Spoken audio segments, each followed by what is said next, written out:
afei nkwala na ewo school mu ho no ye mu a ye nim se besai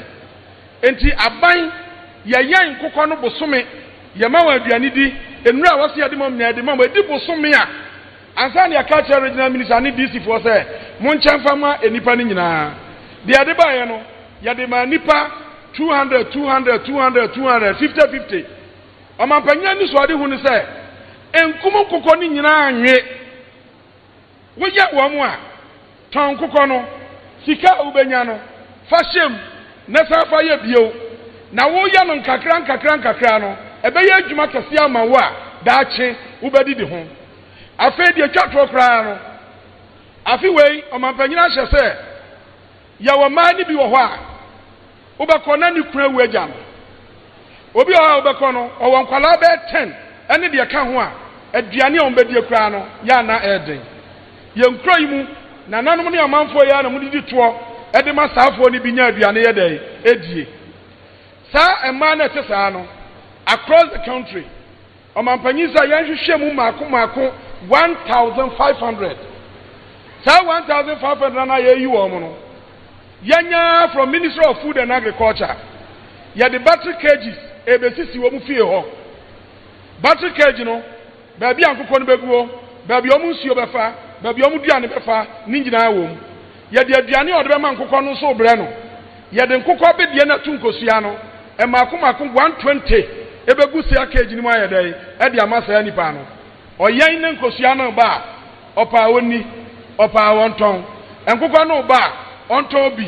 sa nkokɔ no sa onfa sika wanya no ho no ento bi nyadai enka ho na onya ne nkakra sa ba ya da bia no bibi kakra be firi ba ono so ne nsa ebekɔ na no medamase ebrenti nyame hira mu nyina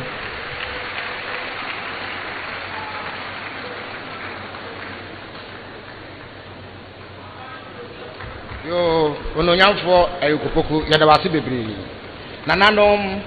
eni ade sodoma ehiem wa ha bebi a yedu yi yebeka ensem a efa ema ene nkwada ho omampeni mama dwen Ghana ma ene ye nkwada ho ni senti ena Ghana bakosen mu no we ne ebra idi kan ya yenya obasema obo omampeni chidom a oye Ghana mampeni abedi chire ebi nsi Ghana bakosen mu da na ena ye kasei ye wo oswafo a ohwe ema ne nkwada ene nkitahudi a eda mema ne mantem a ye friend gender women and children's affairs eye ononyamfo na amomo lati a osanso ye mra sebenani e won kramentem mu empeso a ye frɛ ho krowo oba na wabekire ene ye ba ko mienu bi a na so ye na ye e de aboa Ghana memuo esre momo nsamo no. His Excellency John Dramani Mahama, ye Omampenyin, Nana Osajifo Osiadeyo Ajimambedu II, Nana Nom, Mpenyifo Ayeshiemu Waha, Ene Eyamenije say His Excellency starting the tono, Wabefie Edien Ebe starting. Na Obi Ebeka say, ye account on a money a memani in Pala Ejumaya na and also equisi him womb. Say, Wushe o man bia otimi etum pon ye emo man for etin can say when ya o man penya or dream the home a dream o man for one. Naturally say, Sa o man penino, Nishishe mono. Nya broni friend of soft development and I say in Yama a fire ye die eho edana kuma so na His Excellency John Dramani Mahama and yes sir or share bokeke say in Yama a fa ye die hu or man for ye die and ye bema ye vulnerable no or ba abetiso no one kanikeke or the inshisheye atu kwemo send ye beya Ministry of Gender, Children and Social Protection. Ebet me, I didn't watch any so now wama or man for whom at all. Ye kwan ye see school dying. I was so man for so I think I say omo yedie no eda na kuma so na se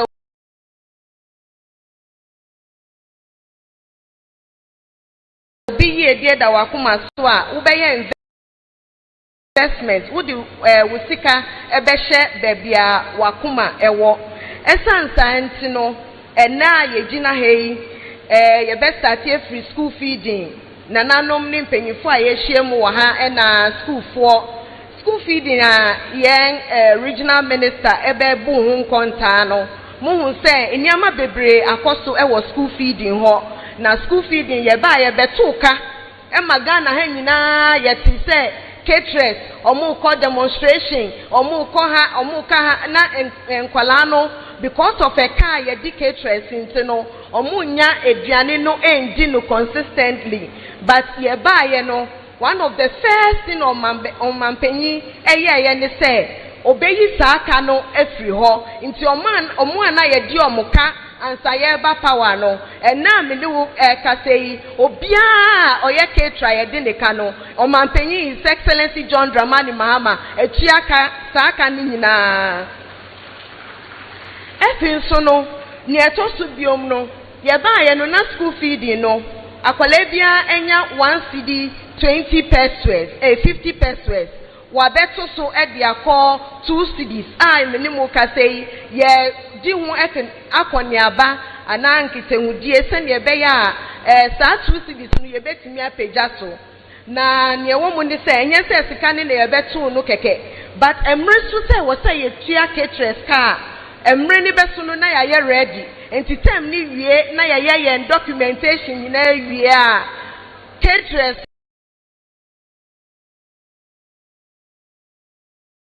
ye be started a new term no na ya ye nhihye efin so no ya shedan so ye monitor pa for quality because me ne wo nyina nim say 2 cedis there anka ye mfa nwe aduane but bebia ye betu say oman no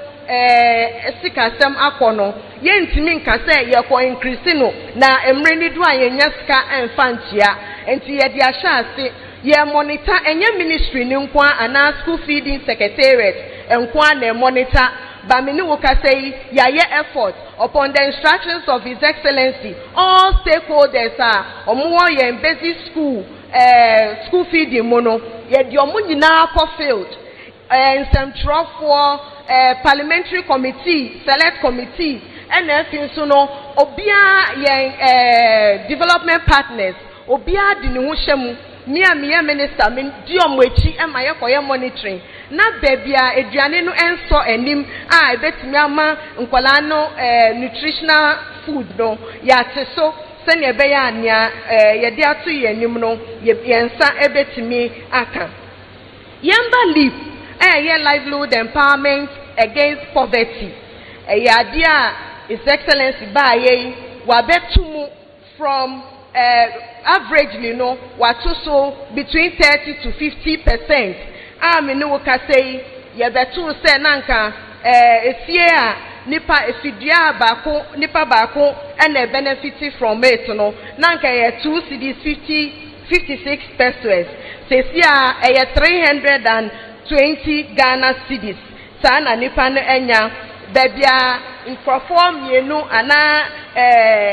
2-member eligible household omunya 304 Ghana cedis tete no a sesi omunya 380 Ghana cedis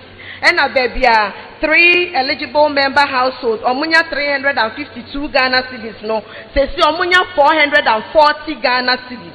bebia nanka tete no omunya 424 Ghana cedis no ena minimum kasei omunya 530 Ghana cedis that is 4 plus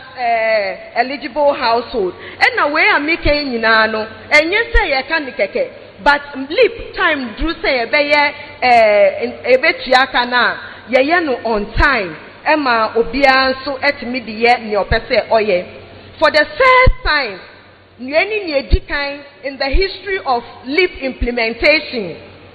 say ye be ye assessment of program no na ya share impact enya wo nkrofo abrabom na sa assessment no esan say ni boye den enti no countries a omoye sa implementation no omontimi enye assessment no enti na make a kire mo say his excellency investment wo bebia na kumada what is on his heart no enye so ka say odoye nkeke but oye investment wo ho enti ye nia ye frɛ no big leap no 100 cycle no ye assessment omu anan komutibia enye enti a ye de omutu leap no so no sesi a minimu ka sei san crofo no ye assessment no omutibia ebia na woni ejuma obi ani ho ohwe sesi a wanye ejuma enti ube free program no so na obi a ono so ne tibia enye a ono so ni ejuma no na ye de no aba program no so na ye ne saa no enye se ye yi we free so keke ni ye jawo but ye we free so to benefit from other social intervention his excellency ediaba ba ko eni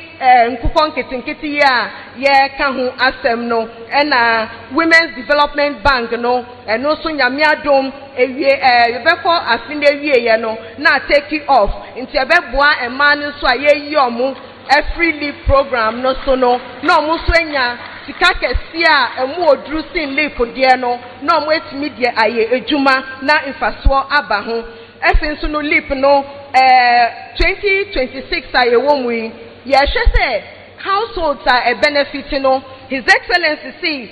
from 350,000 sesia no yempeja no na yemfa 50,000 more households enka ho nti ye peja free 350,000 to 400,000 households are a benefit from school feeding. Yet the shishanso to kwemu ma sesia nananom ne mpanyinfo ye ka sei wo hwe ye nuanom a sebio omo edi dem na nka sika wo say ye di mo omo no local government arrangement no common fund na ekọ no anka a whole year we be hu say na once and sometimes the whole year omo sika wo so ko omo ho no enko but Ministry of Gender aye form a ye di monitor sikano because sesia omusikano about 80% equal local level no na sesa sikana equal no common fund no omo edi dem no omo die na ewo mu no ye pese ye sure say omo etimi etua na improve nkrofo abrabo and we are monitoring and ye create jobs per the promise of His Excellency John Dramani Mahama. Ye juma ubeti say na saying mishia omo edi dem a omo se omo pay juma ya designing form to collect data across the country ewo omo a sebio omo school anaso omo pay ejuma omo wo ahoje omo betimi edi aye ejuma sesi anso issues of abuse say obi bin ebu ne kunu anaso obi ebu ne yire enu na Felix pese ote omo say ya me hwe emema na ebu omo yire mu no hwe emema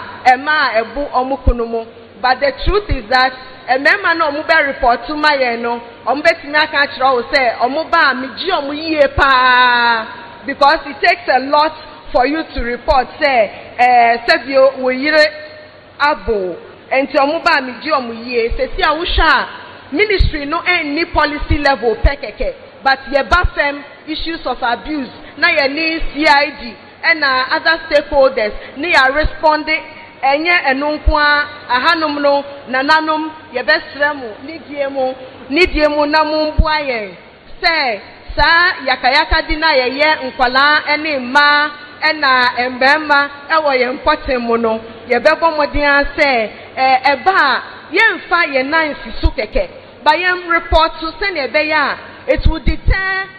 potential perpetrators. No, omo ankwanko di nkrofo edem na ebimu ehwiri omo nkwan efasa akwan ne so. The American Edia Chatwon say the government of His Excellency John Dramani Mahama is not only focused on infrastructural development but also welfare and na omanfo yie die every mpenyimfo mu ekosi nkwala mu because of that no this year will be cutting sword for the construction of more shelters for abused persons, trafficked persons, na omunyina yenya emergency cases yenya bebia ye di omu ebeko. Mamifa ye lines way into dwemu. Se wuhu se obi yakayaka dia. Apart from say we picking evidence no, Mesrel report to the nearest police station. Now we are so per ministry no ebemwa. And now per case no be any DHA. Ye police for no ebeka abum. Ubetimi afre these toll-free numbers. Just say numbers are ufrea. Yen Jews ka yen sick and free with credit mo. Baku ye 0800 800 800 0800 800 800 Baku so ye 0800 900 900 0800 900 900 near Chatwono 0800 111 222 0800 111 222. His Excellency Obaye the social protection law Emra Abba Sanya Beya all the social protection interventions no gender ministry ebetimi coordinating na enchebia mubon say ya intensify community engagement na yama omanfo omanpenifo ehun hihye a yewo ema omo asebi omu nibi na ye ni omo aka bom na reset agenda no His Excellency say obia nso ne yonku nsem na ye nyina ye nko no wano ye mpese ye beja obi ewo echire na nanom medamu ase.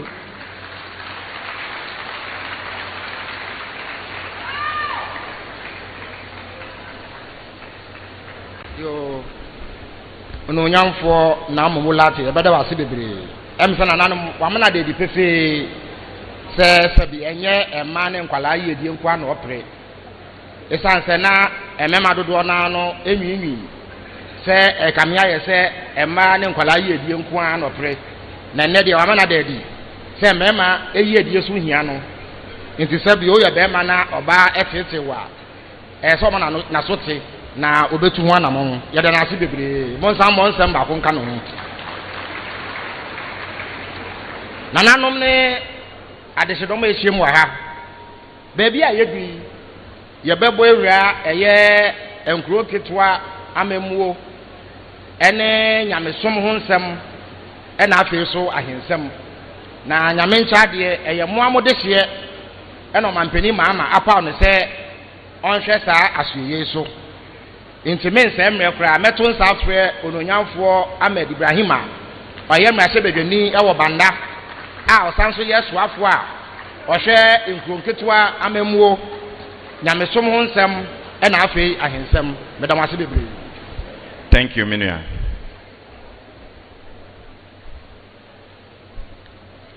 His Excellency the President of the Republic of Ghana, Ye Papa the President of the Bono Regional House of Chiefs, Osajifu Osiadeyo Ajimambedu II, Nananum Ahimfa Moha, our distinguished chairman of the ruling party, and our respected and highly hard-working General Secretary of the ruling party, Honorable Fifi Kweti, setting the record straight. We are in your field today. Colleagues, ministers of state, colleagues, members of parliament, in fact, Accra Ababuno, cabinet Renesiwono, Jatana Nkasa Kahubi. My respected regional chairman, our security heads, Enuanum, Ejani Enanum, Maminyra protocol na ye establish dadano. Meka say 5 minutes pe. Na me de pass obia akani various fields. Enti sa kakasa no be tintin because ye na president unim for 8 years. There were demonstrations on 7 kilometers led by Abronye Yanya. Your Excellency, on the local government front, being a former assemblyman of Bole DA electoral area, and now on the highest seat of the land, who would GDA ever decentralization more. In the wire wo and I may babe buboka krebisi. Na mikasa mbeka ninyina ka local government in kwa adiebesayen. Why am I saying this? In the first place, ye papa or mampenny president or Shena Jumasi as assemblyman. Into your assemblyman will have bompire, ya nyamibeti umpire bodachin. Into a better Koreano sono. Adia ye or how our district assembly sector hobia and our local government front hobia officer correctly. 1. The year 2024, common fana,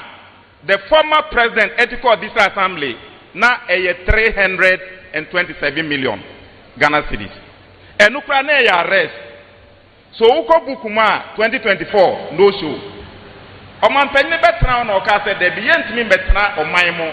na ye kase ye di district kabima mi ka bia mambo ye di district assembly local government ye gidi nembo msika no ye bespend wo Accra ha na ya jai mansne no ni science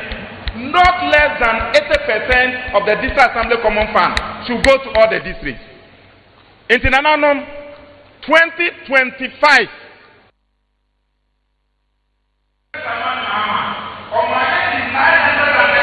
million Ghana cedis and a chairman Mansrebia. 2026 first quarter, second quarter 2025 on my head 1.46 billion and a command Mansrebia.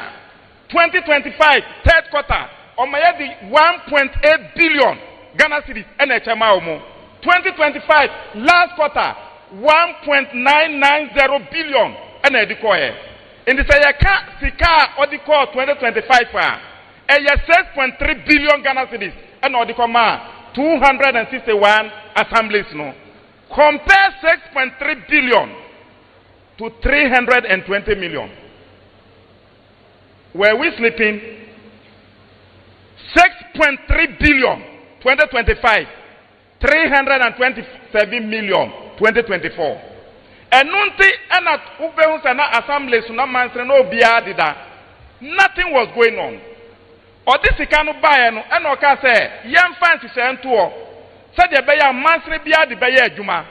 mansre bia went me and sikura no si at least 2 compound, at least 2 school classrooms, at least 10 boreholes. Into many who can say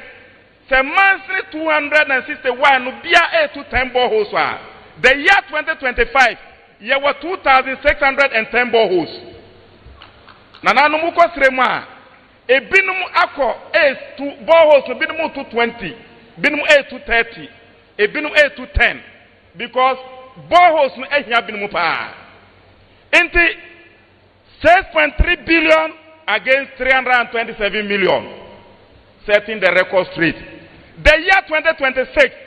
last week Friday, this week here Tuesday, and a approval formula no. 2026 or the 8.9 billion Ghana cedis and the Chama Mansreno. In the Sikano, Bebre Mansni Biabe Konon accounts, Sikani Dao, and na Omu planning the Omudi Koye. Nana Yadiano Sutuncha. Assembly members ya Omaye Jumana a 1988 up to date. His Excellency, former assemblyman, current president of Ghana, current African Union Continental Vice President. They all can say,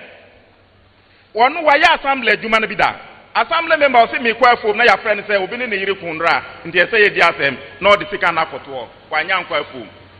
Sa ne pensi entianika obedi asema with that pay. Nti ye mo at least allowances before TNT. Nti odi share manifesto num edi share last year budgeting. Say yentia assemblyman bia Ghana ye assembly members 9,090. Ndiye yetu abayi omuno mu ya 6,272. Government appointees 2,813. uka omubomu a 1990 saa 9090 assembly members yi omanpanyine si ono ye former assemblyman onimbra omubre busumi bia ye mo bia 1300 Ghana cedis nana o kana binum nim se ontimi nye saa 1300 Ghana cedis no April otuae May otuae June otuae July otuae August otuae September otuae October otuae November otuae December otuae International sika budget is out bemo mu 100 watua ni nyina 2026 budget was signed the sika 100 million asem osi yem fa sha asem amo mu nti ama assembly members kura your excellency se omu so omu pa V8 omu ni so omu nua na ti akonwa no so nti omu se adro mu so na ebinsi da ye the assembly members de no to ncha your excellence ne yiri eye royal ono ankasa eye royal onim bra na nanom bre for the past 8 years nanom allowances ya yedi momu in the regional and national houses of chiefs all the paramounts in Ghana for 8 years na yentumu obetra osi there be nanom de no yentum 300% osi nanom hima de no yentum 300% watum atua arrest onya de ye de anu sutu nche a nanom eko judicial committees a omu wo allowances dia omu di ma sitting allowances saa sika na ye 30,000 oba osi da bi yentum enko 50,000 eno so watum ye de anu sutu nche a nanom eko judicial committees a omu hia lawyer fo a ombe kire mbranum na 5 of them 5 regional houses of chiefs no money a lawyer for no councils or say yan fast 5 councils and massa houses no na yan regularize omuntia omu all the 5 lawyers wa for mu a otia omu ka na nanom ye de no so etu ncha na ye was 16 regions saa 16 regions we regional registrar no wa Ashanti region no ono ni pay nku ena ne wa central region no pay nku omunsu ni mo no conditions of service and yam mo munsia your excellency on my yesterday training session mo mu ema all registrars came for training all legal councils came for training aye harmonize the conditions of service ya the anonso etuncha your excellency say agric betimi aye adwuma na trade aye adwuma this a local government ejina ni nanso ni senti ye stimulate marketing ewo all the districts because no buy na ba there is no market there is no demand how will you do it so we are stimulating demand how will you stimulate demand osi yensi 24-hour economy market in all the 261 metropolitan municipal and district assemblies in Endra yekodoma na yawie regional minister beko all the remaining 11 akwa kati sod 24-hour economy market any dn nananum yetia apart from market ya ye man penyini Dramani esi Kumasi Kajetia market phase 1 phase 2 Accra Kotokraba market Ho market Aswansi market there is no recognized dedicated market anasa Kanesi market a champion mu ye yeni market wa bebia uko bebia ndua na ye maamenum asia omuton no ma wom uda sore esi ase his excellency can say yensi market a supermarket wom restaurant wom police station wom fire station wom hospital clinic wom barber shop wom pharmacy wom and bibia bi wom warehouse wom omo mbeto no ma wo form wom omo mbeto no ma wo apata so wom omo mbeto no ma wo abansoro so wom obia bi wom a lorry park station so drivers baby on be park wom yesan wo warehouse a udu no ma bana yanto a na odi akogu ho yesan wo baby a se uba na wantimi ankwa a guest house kakra bi wo ho a ubekwa akoda yesan wo baby a opese osisa ho a ubesisa ho it's a one stop shop for all a mini junction mall or mini supermarket. Into Shoprite na yesi ni kitwa ewa district biano.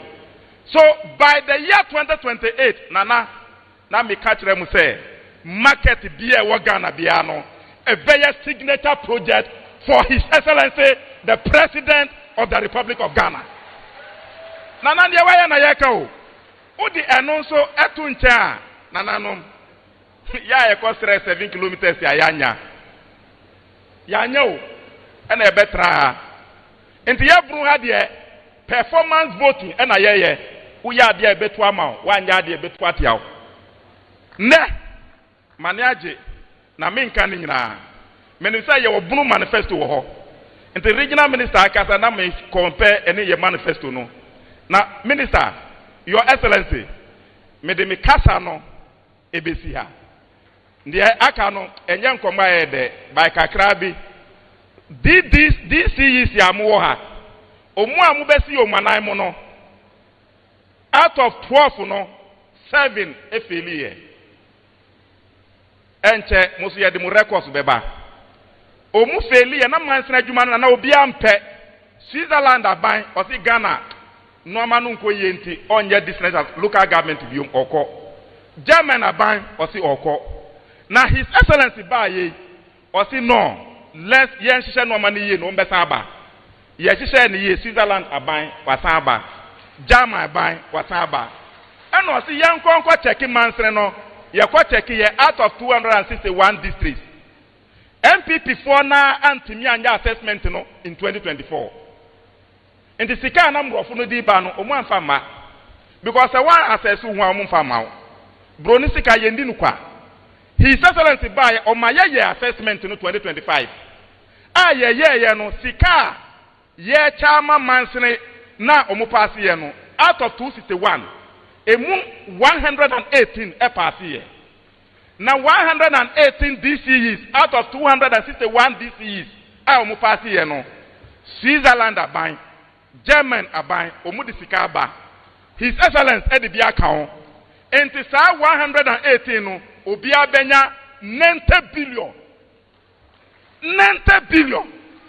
udi banda die nu mu a eye 9 million enti wa uwi ye no unya bi sunyani this na watwa mu no owi ye sunya mu nya bi dumasi owi ye mu nya bi Wenchi ofeliye munyabi. Insoko ofeliye munyabi. Drobu ofeliye munyabi. Sampa ofeliye munyabi. Intuba brumanta muha. This for na achamuno.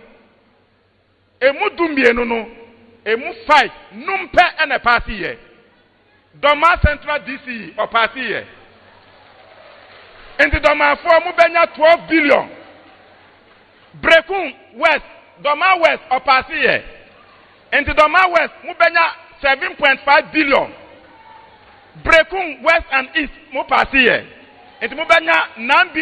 billion. Bananso epasiye. Banabenya 9.5 billion. Suma Sampa mufeliye. Wenchi mufeliye. Nsoko mufeliye. Drobu mufeliye. Mwa mufeliye munyabi. Into nanano midibesiya. Ene eye omampanyini de na in fact se ye kasa ye de ye be kasa sa ye wie ne na 2025 we ye be assess 2026 ye be assess mu 12 ni nyina no ma ye check o mu na enye no ma ye din bia o u frɛ assembly meeting dodo sen na bebre mfrɛ utu aba you preside member ani information with the sermon letters. Do you give it to assembly members on time? Ani. Meeting amuye mu minutes when now the aba. These are the things we assess. Na bebre no munko meetings. Omunchro minutes. Yeah, this in per se assemblyman for behusika aba. It's only known to only few people. This why they failed. Moi munyan to abanyi mu presiding member. Say one to abanyi mu presiding member obefeli. Sampa 2 years no money presiding member. That's why they failed. Enti weni kakra bebre wa nka ebeka eba hinsehu eba sanitation eba local gaba menu akwabwa. In fact, His Excellency, let me on behalf of the regional executives commend the Bruno Regional Minister for a distinguished work that he's doing. Ejuma oyeno oye baku send ye 1 year term bin mu 8 years no. Or also the effort no. His Excellency, we are proud of him. Thank you.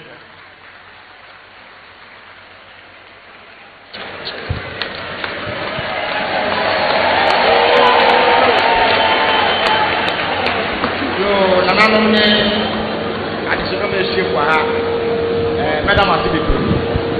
and then as one one of the problem, now a black man, you will see from my beginning. Now, answer and say, Omwa, I do this, Oma to say, I need them to cry. Oma to say, I need them to go. I have no answer now. Answer now, the need them to go. Oma believe about you. Adia ba ko a ye dia kotene e wo ne tra hwe mu no ene akwan a ye no no mante ko ha ta so be e na ga na ko ne nyina be bi a be pe bia no na yi tu am na wo ho a ye egu fo mu a ye yi akwan na oswa ko a o hwe ga na akwan kan so ono so e ba e na nsem abetuda na metre oswa ko a wo be eye ononyafo kwame agboja eye framantem no fi enti anhwe yi anatwi no ne kan akoye kana na mo mebo mode se de obeka ne bofu bia no mekyerem e de abatwi mu se ne be ya obi bia benya emu nti ase enti yanto nsamfrɛ ononyamfo kwame agboja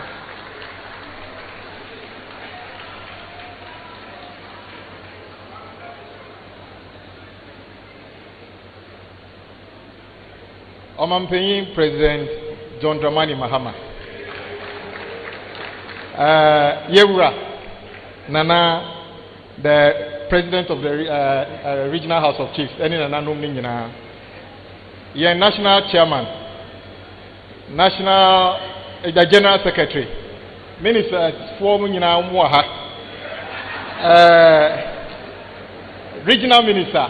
MPs, any Odofoni Nina. Me mudie me teach pa enso mi wa adofo bebre wa ha omo teach bebre enti muma mi kwan na mi fa English efra kakra omo nti anya mi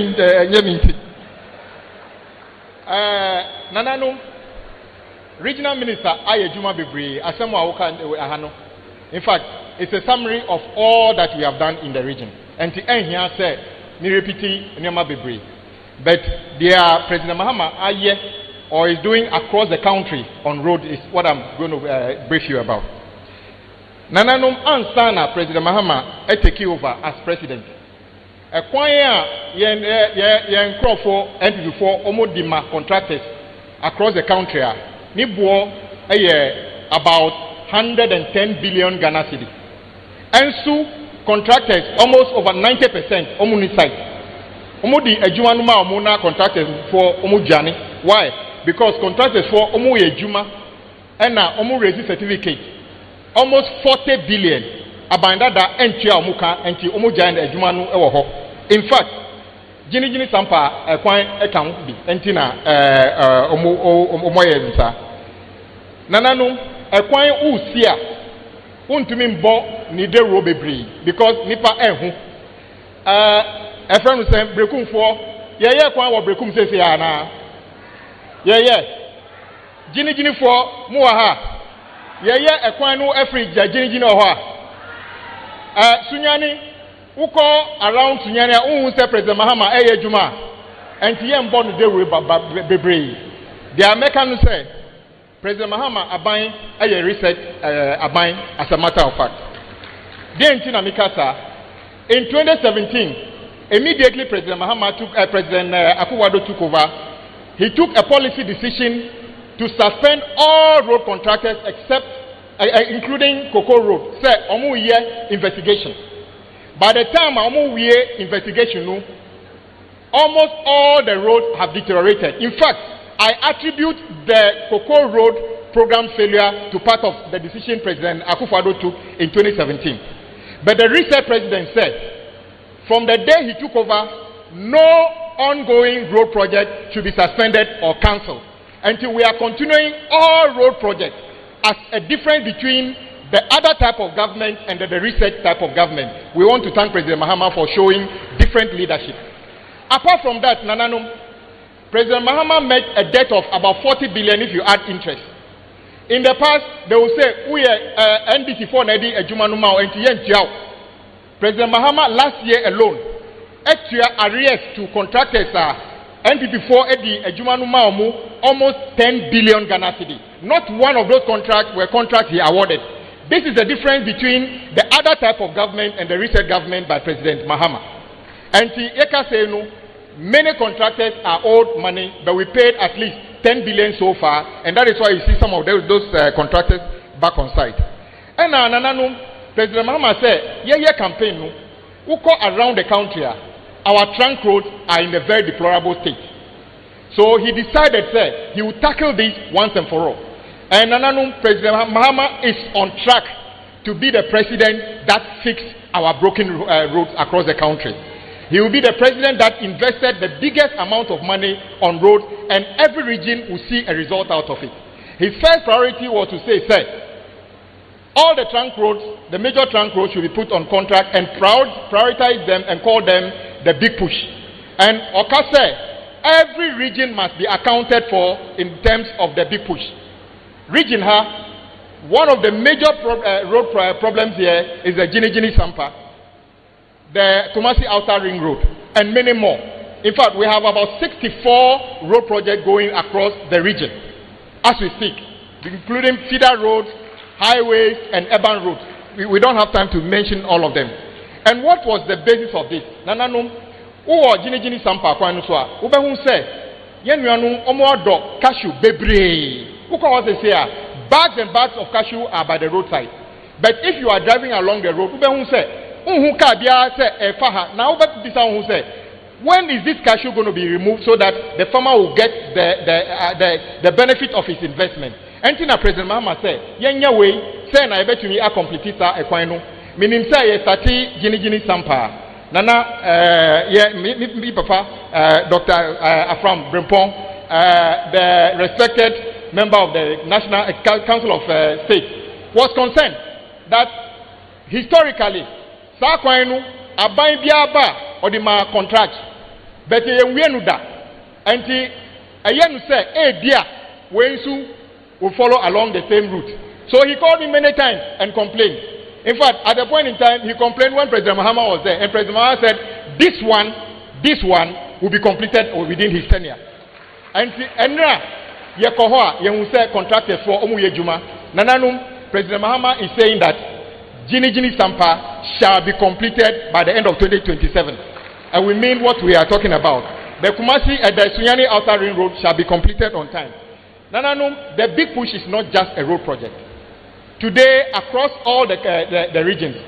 the employment generated by big push alone is in excess of 500,000 people. Compare that to all the brouhaha about recruitment into the security services. I'm not saying it's not necessary, but President Mahama is taking other steps to create opportunities for our young people, including engineers, quantity surveyors, and many more. And we are encouraging contractors to make sure that when they are working in Bono, we should account for Bono citizens being part of your team working at all levels. And we are going to ensure that when we meet them on site. We are also saying, it opens up the country for more investment and for more productivity in the region. So Nananum, President Mahama is committed to making sure you get your share of the development. Nananum, we are not only doing big push projects, we are doing many other projects across the region. But as I said, somebody said in the past, I built 10,800 kilometers. If you don't have nothing to show, that is when you say things like that. President Mahama never mentioned kilometers. But what is apparent is that when you are in SUNYANI, you see some road project going on. When you are in Gini, you see some road project going on. When you are in Brekum, you see some road project going on. So, Nananum, I will not say much. Our work is to be on the field and do the work. And I can guarantee you that by the end of 2027, almost 70% of the big push projects shall be completed, including the ones in this region. The days are gone when politicians only promise, hoping that people will forget. President Mahama has cast salt for the project and shall commission them by the end of his tenure in 2028. So, Nananum, I will not speak much. As I said, a coin usia, and yeah, I won't born who the rubber bebre, and yes, usia, until I'll end here and say that President Mahama's big push project is on track. Nana, don't have any fear. Gini Sampa shall be completed by President Mahama and many other projects. We have about 50 big push projects are going on. We have also absorbed about 24 existing projects which have stalled, which we have taken on, which will be completed, including some in this region. So, Nananum, and let me end by saying that all that my colleagues have said, the health minister, agric minister, gender minister, and local government minister have said, they are all true, and you can see them. All that we are saying is that we thank you very much for having faith in President Mahama. I can guarantee you, your investment, your support for NDC this time around shall not be in vain. It shall be something that in 2028 we shall account for. And I want to thank my regional minister for a fantastic summary of what we are doing. We are not going. People like me will continue to come around and work with you in your constituency and the region to make sure by 2027 the watershed we shall account properly for works completed. Thank you very much for everybody.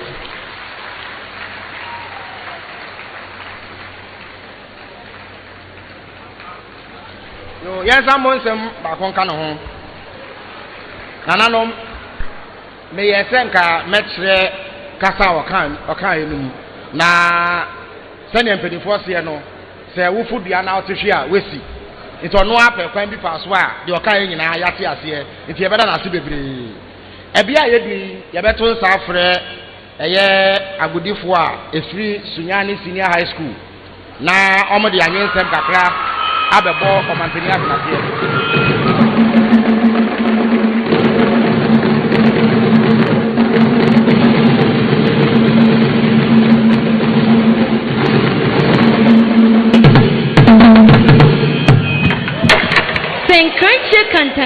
Country chringa me.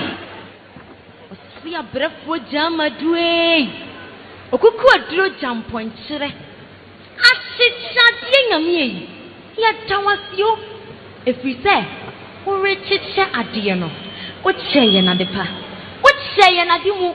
What say an Gwinja Disakron? His Excellency John Dramani Mahama, the President of the Republic of Ghana. Okukodrofwa wajina ahum me abam ano na wan mene kasei oberima obo ade bisa wanya wosese na wosese nyansa me se we nyansa bisa kwanta bisa nyansa bo akwa nyansa abunkam akantam woso nyansa nti ana wo frensu a na wo fachiniye enu nti na ye fra wakatamanso odum tabirukuntum maya ohumi jaframa me say we ya denchem kuku tete ko pentem penempia ye de tumpan akyerɛ wo kasase ema wo siasie tete kaso bole de sie ya sia kawo wa wo mediasa our 24-hour economy our nkoko nkete mo piafo ene oma asuku ahodo a ewo bonoman nyina ba ye krabese enam mpuntunjuma wa yama yensi tete boys and girls dormitories, teachers bungalows, assembly halls, science laboratories, classroom blocks nini ekeka ho afei akwanya hodo a waye na wugu so yama yensi no ye ora yedda wasedoto yedda wasiye kudonto asiku for da wasiye buru bono mai da wasiye bi mmerabie ana mai da wasiye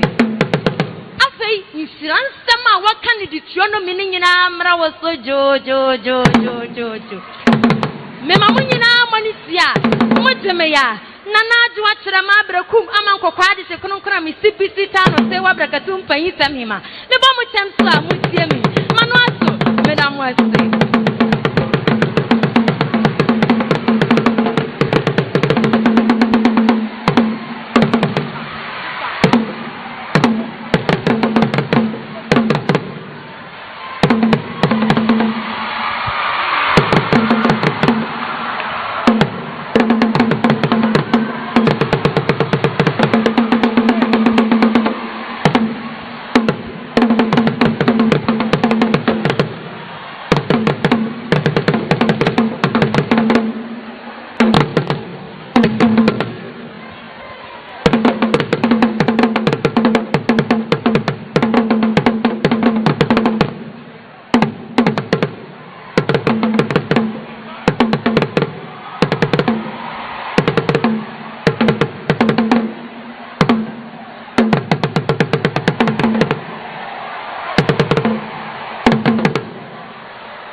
masi bebre mo mo nsem akonko mo nananom eni ade shema yehie mu ha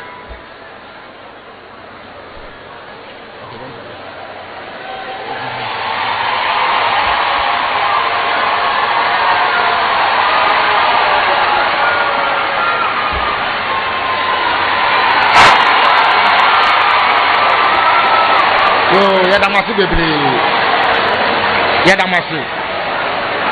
Nananom baby ayedwi Ebra so se Ghana mampeni eni yembeche nsem baako anamienu bi intimen se mo bre kra meto nsafre His Excellency John Dramani Mahama a oye Ghana mampeni na oni ye bebi eye nkita ho kakra Yadamasi bebre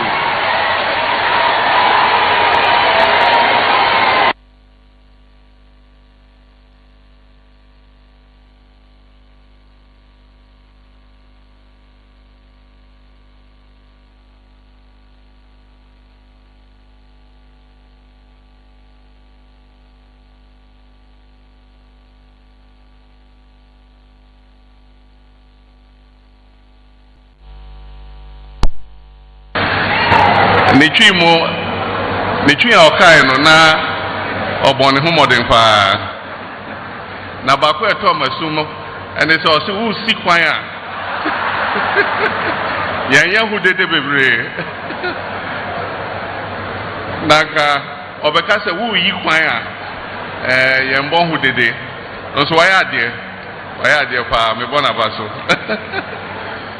dedi kan mechia nananom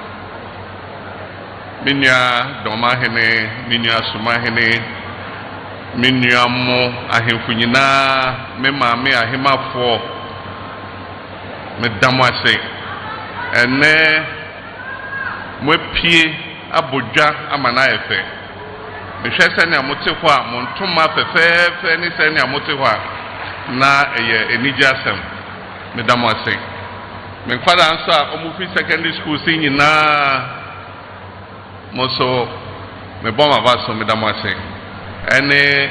bonoma nyina asofo imamfo obia me damwase na ne ohone se abra na ye campaign ye 2024 ye shegana fo ebo se ya ban a ye de ba no eye ade a yete ase se Ghana fo ena de tumi no ehye yensa enti tumi no enye yeye dia Ghana fo dia enti me yentimi mbu man no ekokwam ewo se mre bia ye bie mu na Ghana fo ehu ne ebo enti ehye bo se afi bia yebe nante Ghana he nyina na enkuntabu a ewose ye de magana fo no mu hu ejuma a ya ye a eye afi etwam no na yebie ni na akyerew mu na meme nkasa bebre efise minister fo no obia bobo so kakra ejuma a waye enti me meka ne o maka ni nyina biom me hyebo se me ba me de minister fo no beba na omu nyina abeto omanutuo Oma chere ejuma ya ye enti men kasa bebre bono emensimu ene ede hyase ebise yeso obia hohoro nsuo egu nanamu eha na me refri enti yebisa me se mensim ben ye mfa hyase na me se oyenko bono ansa ne akobebi foforo enti ye baya ya manier no na sani ahyehyɛ dwumadie no ene sɛ mensim bia ebekɔ sɛ yekobu hu kontan a ye resetting tour yebedi damienu ɛwɔ mensinum na da edi kan no enjuma a yɛde ahyɛ nkonfo nsa emponto dwuma ne adeade a yɛde ama contractor fo so mbɛyɛ ɛwɔ sɛ yankasa ne ahemfo ne obia ɛkɔhwɛ sampa dwumadie no ɛkɔ so ana enti enra ye ba ye fefefe ye di kan kɔ dɔma nana domahene ho ɛhɔ yɛsiesie baby sɛ yɛbɛsi saa 24-hour market no nti ɛne no ɛne ɔba ahema domahema ɔmo nyinaa ɛbɛtena ase ɛma yɛde asɔbɔfo a ɛkyerɛ sɛ ɛnimanim yɛ adwuma no ɛbɛhyɛ ase na yɛsi 24-hour market na sɛnea yɛnnua amɛkan no ɛnyɛ dɔma nko a yɛwɔ 261 districts ɛwɔ Ghana ha na district biara ɛbɛnya saa 24-hour market no bi na 24-hour market no ne nyinaa yɛ the same bibia ɛnka ho bibia mfim nti sɛ district kito district kɛseɛ 24-hour market design na yɛayɛ no ne nyinaa ɛyɛ pɛpɛpɛpɛpɛ obiara bɛnya ne deɛ na sɛ na ɔkaeɛ no ɛyɛ 24-hour market nti yɛpɛ sɛ mmerɛ biara anɔpa o ewie o anadwo a na nneɛma ɛrekɔ so wɔ hɔ na dwadi kɔ so nti bibia a ehia sɛ yɛde yɛ saa 24-hour no bi ɛwɔ mu sɛnea ɔkaeɛ fire service wɔ mu obetia na eja hyehyɛ na edwa ahye 24-hour market no ɛbɛwɔ fire station fire service officers bɛwɔ edwa no mu sɛnɛ bɛyɛ a atɔrɛnkyɛm biara ɛntɔ ɛwɔ saa edwa no mu police for ɛbɛwɔ hɔ yɛnim sɛ yɛn nyinaa yɛyɛ nipa papa nso ɛtɔ de bi a na baako ne nsa ka no na ebia wakɔfa obi bibi ɛno mu ɛne afe na mbɛkyi no na mo kasa mo bɔ no de bi police station wɔ hɔ a nti mo kye na mesrɛ mo ma mo mbu nipa no mo mfa no kɔ police hɔ na ɔmo ne ndi wohwɛ a clinic wɔ hɔ nti obi sɛ ne ti pan na yɛwɔ clinic a wobɛkɔ na wakɔgye ayaresa yɛwɔ day care center wɔ hɔ nti yɛn mmaa ne yɛn nuanom a ɛdi dwa wɔ hɔ biara sɛ wowɔ abɔfra a ɛne afe na wode ne bɛkɔ school foforɔ no asan aba edwom abedi dwa wode wo baba edwa hɔ a yɛwɔ day care center wobɛkɔ akɔgya wakɔda wɔ hɔ na ɛkyerɛ sɛ wotɔn wɔ adeɛ wopɔn na wokɔ fie a na wakɔfa wo ba ɔmbɛkyerɛ no adeɛ wokɔfa na mo nyinaa mokɔ fie yɛwɔ cold store nti ɔmo a ɔmotɔn menka akokɔ wɔ awo ma mo asere ɔmo a ɔmotɔ akokɔ funu ɛne ɔmo a ɔmotɔn fish yɛwɔ cold store a wobɛtumi de wo nneɔma no agu nti anɔpa wo ba a na wakɔ sane na wagye wo nneɔma no na watɔn nea aka sɛ woantumi antɔn a na wasan ɛde akɔgu hɔ yɛwɔ bank ɛwɔ hɔ na titiri women's development bank yi a yɛrebie yi yɛpɛ sɛ 24-hour market ne nyinaa yɛde women's development bank ɛbɛhyɛ mu sɛnɛ ɛbɛyɛ a yɛ maame no a ɔmodi dwa no ɛda biara wotɔn wie a ɛnyɛ sɛ afei na wopie akɔ bank na amrɔbɛs hɔ abɛgu so agye wo sika bank no wɔ hɔ a nti wotɔn wie a na wakɔ bank mu na wode wo sika akɔsie enti ɛno ɛyɛ adeɛ a yɛyɛ nnura na efiri hɔ ɛna ɛkɔ gyene sampa kwan na gyene sampa obi a onim saa kwan biara menim sɛ nipa bebree bɛka sɛ o saa kwan ɛnyɛ yie da nso nnura mehyɛ nananom bɔ sɛ edwuma a yɛahyɛ aseɛ wɔ gyene sampa no nyame adom nti ebeduru 2027 na wieyɛ yɛbɛbɔ dwas pɛfɛɛfɛ na yɛabɛbie saa kwan n'ano na ɛnɛ deɛ a yɛyɛ yi ɛnyɛ koota kwan ɛnyɛ sapiti wei deɛ yɛ asphalt ne yɛfrɛ no asphalt ankasa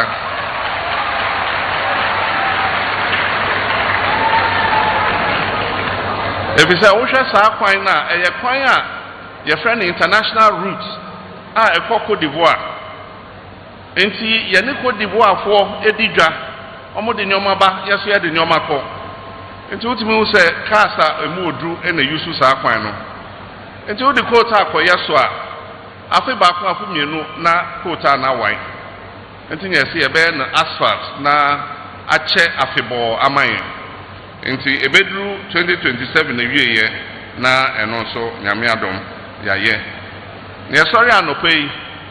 ene edi ye ni kire susek nkwada wo mo anopai ye ni jiye ebi se na nkwada no so eni age ebi se afi etwemu yi omo akasa omo hu edwuma ekoso wo mo campus a na eyade eso eni dormitory block mienu baako emema baako ema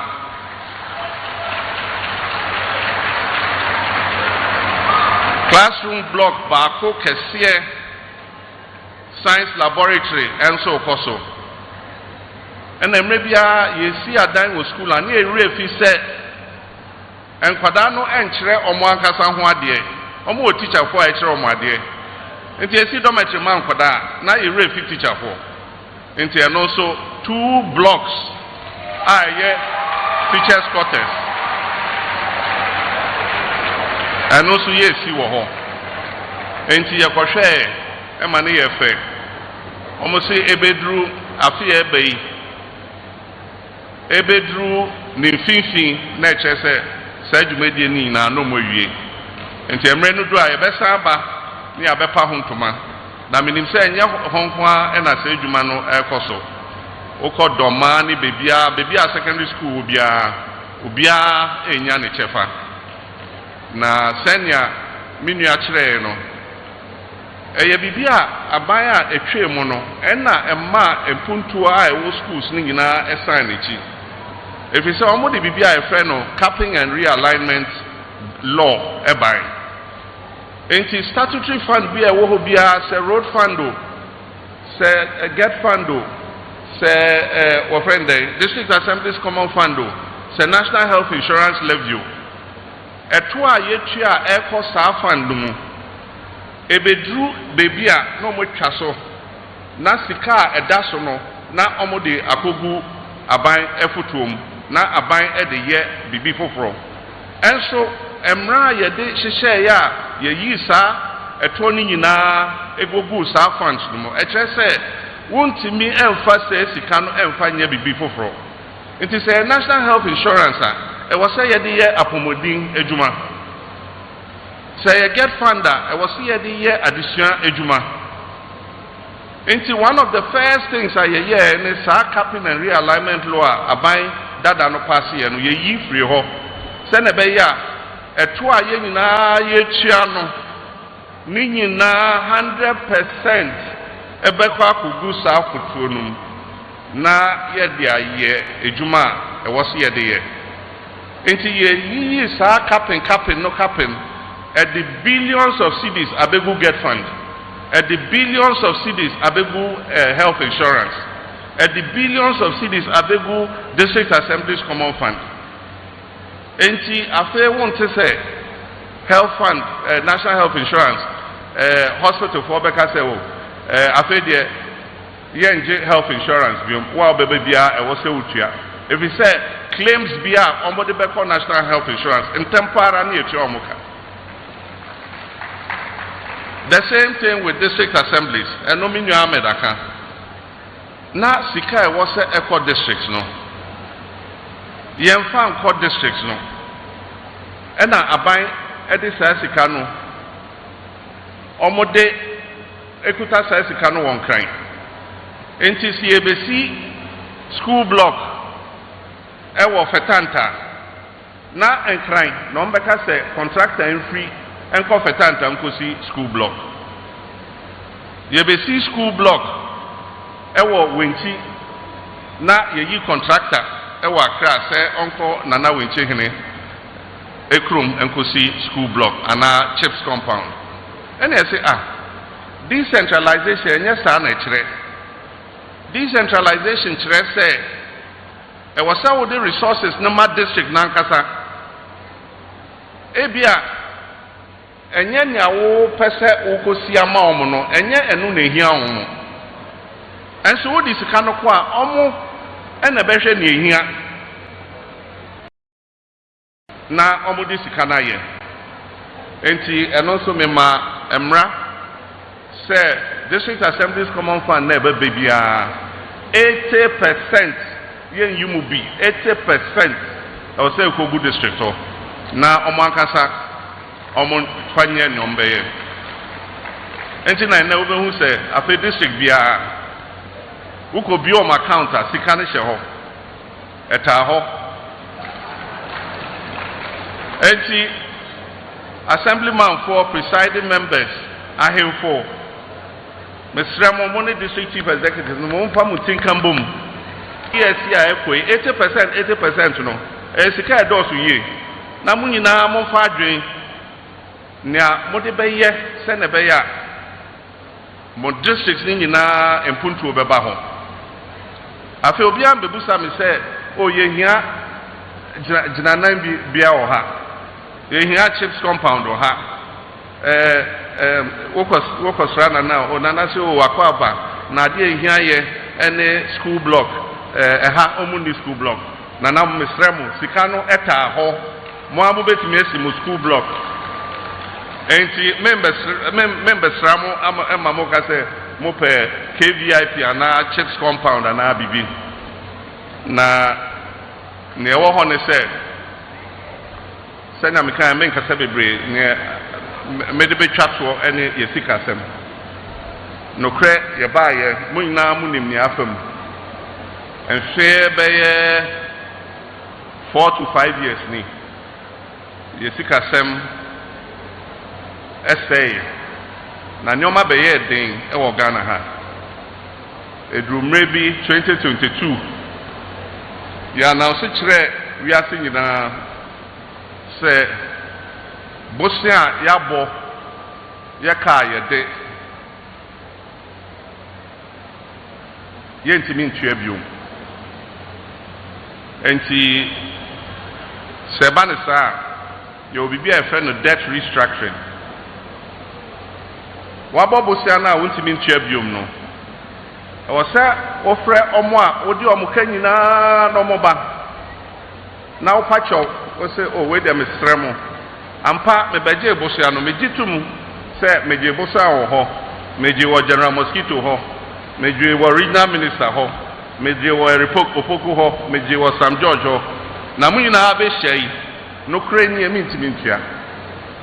enti mobusia no obi ampene na yentwa bi mfiri so na yenhwe nea mohwe a metua eyeyie na enya enonko a emra mehye mo se metua saa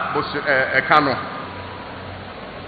samre no dura mintimi ntua biom enti eno so mesre se mo betwi mo kakra se ne be ya metua na kakra kopem se metua wie enti Ghana ene sankofo no nyina atran enti ase ye adwuma emo mu twa sika ne bigui ena afi emra e wo se ye ditua no omo twi mu kakra na nia aban dada ye no omo bibia e friend moratorium enti e chese ye no mo akena wie no e wo se mo ma ye da ye be hya ase se ye tua na so onye onim se okọ enti akọ ete se ball wa pass e de ama aban foforo eba enti ye ba ye ena e chese bosa na ye ni omo kọ kan ya e ka ye ni omo kan ye no na nemra so se ye hya ase etua nti nana e free se ye ba e January saa ka no ye ni etua emre ni bia duru a wo mma da ba ko mpa ho e wo se wotua se wo mma da ba ko pa ho a na che se agreement a wo ni omo ye no na afeli on be ka se ne amode ye ka no ya san e de abeto so nti nana enye bete ora to force wa ya de enti emre na beso a na oni ministers na okun efi se owo futuo bi a se taxes na ba e wo se odishem educhem na esun sa sika no ansa na da na eduru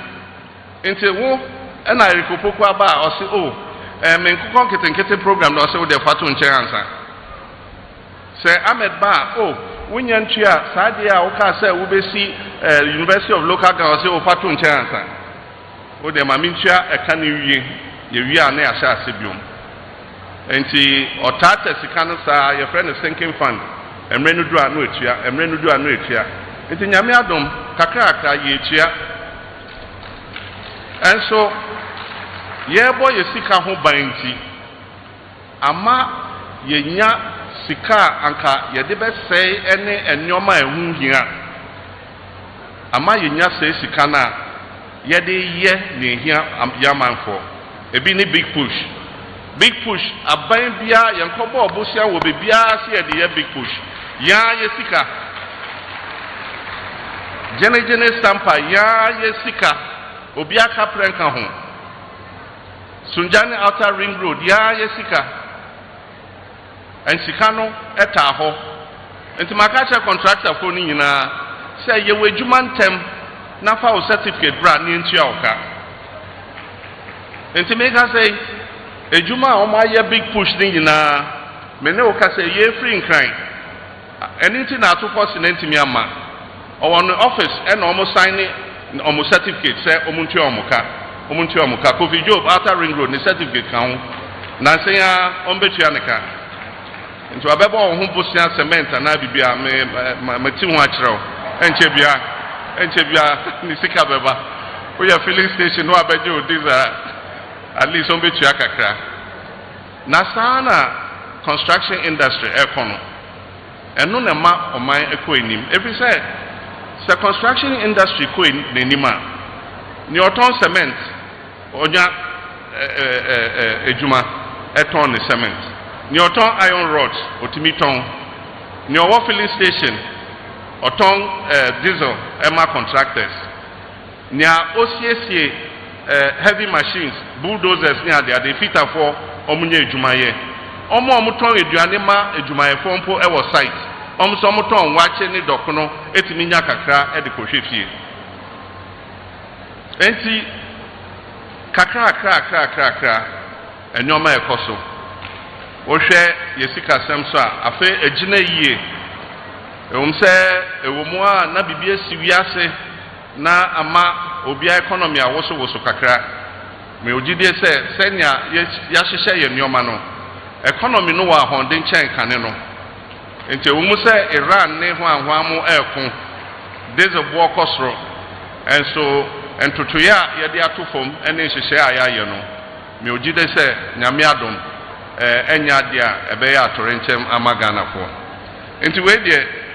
me de meni besi ha na makase nehia Ghana fo especially mabunu ene enjuma na enjuma no ni ameka ne se aban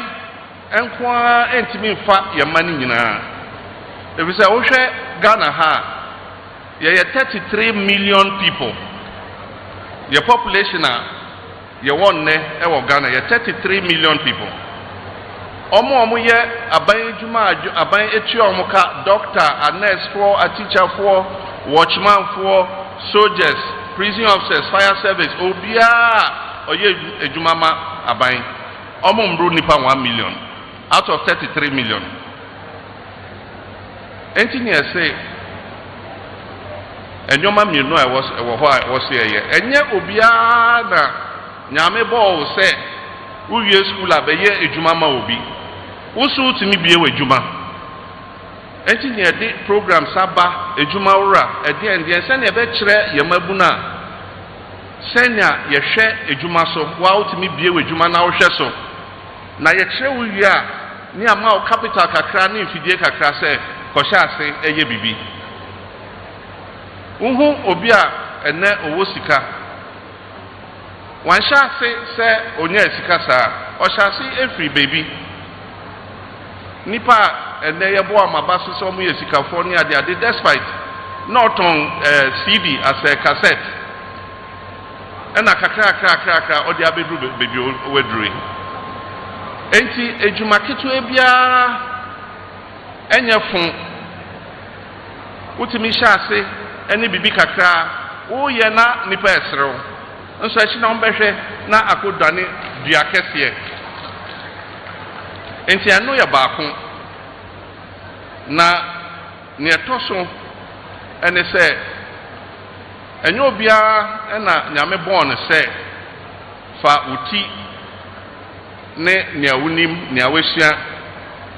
na fa kyerɛ homa na kɔ yɛ adwuma wɔ office enempo omo pɛ adwuma wɔ office omo mpo na omo ho kyerɛ omo because adwuma ni hɔ nea omo nyɛ adwuma ene omo a omo ti mede omo nsa ɛyɛ adwuma nti ene America say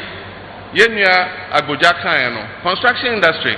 nipa bɛyɛ 500,000 $500,000 na nyɛ adwuma na bebre enya sa adwuma no ebi yɛ welder for ebi yɛ electrician ebi yɛ tipper driver ebi yɛ bulldozer driver ebi yɛ engineers ebi yɛ technicians enti maye nyinaa nka sɛ yɛbɛwie ne akɔ university yɛwie ne abɛbɔ aban pono mepɛsɛ meyɛ agriculture mepɛsɛ meyɛ sɛ mepɛsɛ meyɛ sɛ ebi nso bɛtumi akɔsua ɔmosa no adwuma na ɛno mpo na wobɛnya adwuma ntɛm ɛkyɛn wo yɔnkofoɔ enti ɛno nso yɛnhwɛ hɔ technical and vocational skills training enti wohwɛ a yɛwɔ national apprenticeship program yɛwɔ adwuma nketenkete minister of youth and empowerment ɛna ɛte hɔ ɔwɔ adwuma nketenkete ɛwɔ n'ase a ɔmode kyerɛ nkwadaa ɔmosa no adwuma enti yɛnhwɛ ne nyinaa nso wɔ online wokɔ online na wobɛtumi akɔ register yɛnroliwa na yɛma wakɔ course no wokɔ course no wie a na yɛde wɔ capital a na wɔmfidi ahyɛ wo nsa nti nana mede mekasa no bɛsi ha na menim sɛ yɛwie yi yɛbɛma akwanya sɛnea obi a bibi ɛwɔ n'adwene mu a ɔpɛ sɛ obisa na sɛ ɛnyɛ sɛ question mpo sɛ wopɛ sɛ woka bibi na wode w'adwene ba a yɛbɛfa saa adwene no ɛde ayɛ bibi no ɛm sɛ ɔmbɛma akwanya na mo so moabusa nsɛm enti meda mo ase nyame nhyira mo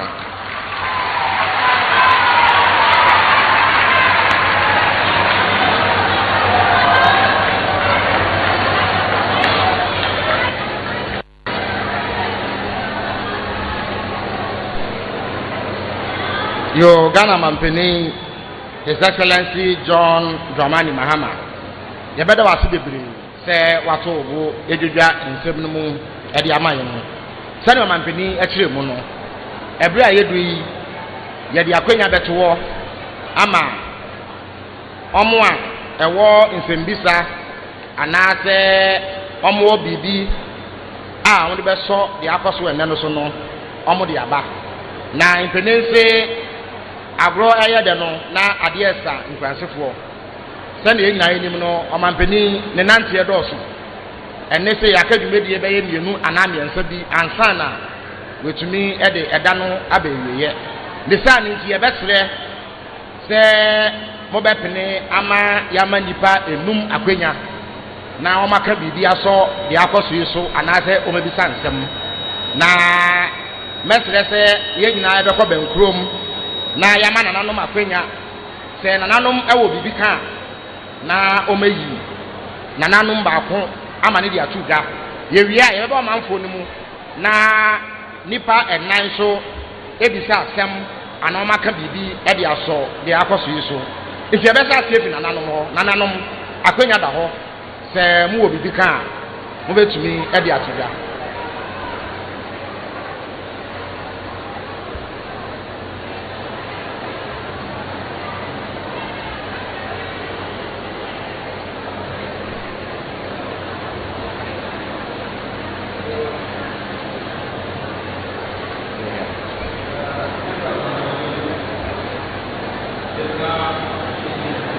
But you better say I have a yedi.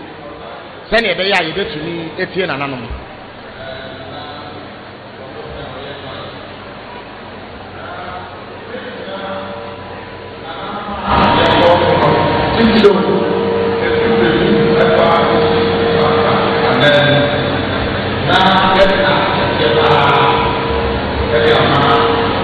Yewura John Dramani Mahama. Nititiro eye ye kwanya efi genjene ekosampa. Said the road minister kan ye no. menem dikare maneka twi because me call ni office nko am prenum de to so nu no se na na kwa no meyo wate ti oka ya na o se mama na ka twi na bibia so di adamse ye se mampanyini o ye kwa no ti de dikare no megina nipa ni nyina nam na me de na ase kese e de amaw de to so mienu eye school ya enne ye gina mu a eye University of Energy and Natural Resources wo boss eye Atames one no kabom na mo bebie ye no say school no afinku ya fankura 8,000 and over enunti ya classrooms no anasa ya lecture theaters no abeye ketwa enti se wo hwe ukodoma campus na wo hwe se de school for na peso any SUNYANI a na kire se esa get farm for eyire omo ho wo hopa titiro eye dormitories they are friend hostels a school for nkura ebenya baabi ada na omo anya baabi so asua de afa so ura school no ma yakwa no is about 6 kilometers per nti ka we de road minister ti wachi sade na no o ye short cutting and osaje for the two wedim say wo mi say na ye nka nkyerɛw na so abesim kwan no traffic ne so hwa na wutwa wani ka kyerɛ road minister say o mie nani na onye ampa yakra kwan no a ye nti we mpɛsɛ woda wani sesia na ode road no so ɛhyɛ nsa na obegu ni asphalt edemaye meda wase mijina na nanum ebo wabaso na ye beda wase bebi afei me hu se se omanfo be ye enum bi ato santene wa ha nti ye betre se ni pebedu no sibia no obebe eya kasemu no na waka nasem esa ye bredi nti ye betre bo wasem no tofa nti wo bo odin a no wa kire bebi ofi na akwanya wo se obebi sasem ba ko pe anata wo de adwenkyere ba ko pe ebeba nti mabi nko yo mi da minister ye friend Dr. Paul K nsia me lecturer oyine me question obaidin kan mebo abana baso afenso agric minister no o kan kokua ya ti so me twena adwen esi bebi so ebeboa Ghana fo nyina eti say ati kokoo so a me fi say kuafo is not disadvantage betumi the cement dodo a na kuani ni to afi atwam na mre bi atwam cement koya ko do 100 cities equal 120 that time na kokoo 3,500 or 3,600 and there your to cement 75 cities e osunya ha metobi eti wodi no kwa analysis a enkyerɛ sɛ kuani bi a hye ya chiti no afei nso ne poultry farmer ne to so ya bin 500 cities per bag and no nyan 300 cities abro the same thing ti the mesra ne sɛ wo hwɛ economy a bibia aba fam ade ananka auto a ne wo soro ne aba fam ti mo bia mfa ne sɛ ya ti kokoo so enti asisi kuani bia de o sɛ nso bia nti na de